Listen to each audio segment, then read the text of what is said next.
ताज़ा घडामोडी पाहण्यासाठी आमच्या चॅनलला सबस्क्राईब करा, लाईक करा, शेअर करा आणि बेल आयकॉनला प्रेस करा. A7 न्यूजमध्ये आपले स्वागत. हिंगोली शहराचे लोकप्रिय माजी नगराध्यक्ष सुधीरप्पा सराफ यांनी विधानसभा लढविण्याची तयारी सुरू केली आहे.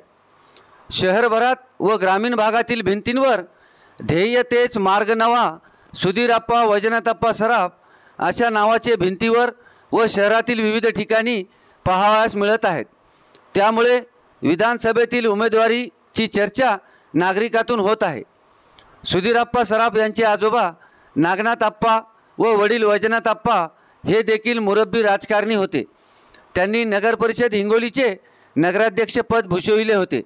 असे राजकीय वारसा असलेले सुधीरप्पा सराफ हे देखील त्यांच्या नगराध्यक्षपदाच्या कार्यकाळात हिंगोली शहराचा चेहरामोहरा बदलण्यात मोलाचा वाटा होता. विधानसभेवर जर निवडून आल्यास नक्कीच शहराच्या विकासामध्ये त्यांचा मोठा हातभार लागणार आहे.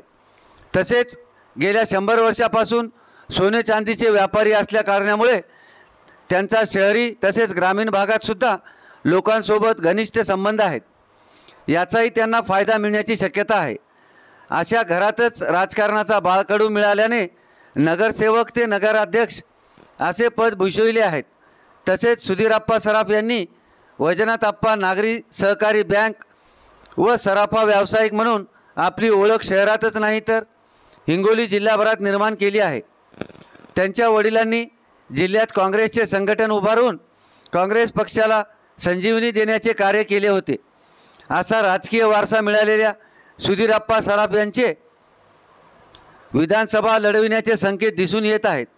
तसेच सुधीरप्पा सराफ हे सध्या प्रदेश काँग्रेस कमिटीचे विभागीय उपाध्यक्ष आहेत.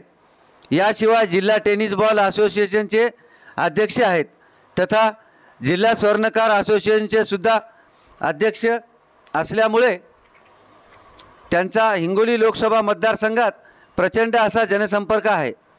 सुधीरप्पा सराफ हे तरुण तडफदार नेतृत्व असून त्यांना संधी मिळाल्यास विधानसभेवर काँग्रेसचा झेंडा फडकवितील अशी आशा हिंगोली मतदारसंघात वर्तवली जात आहे.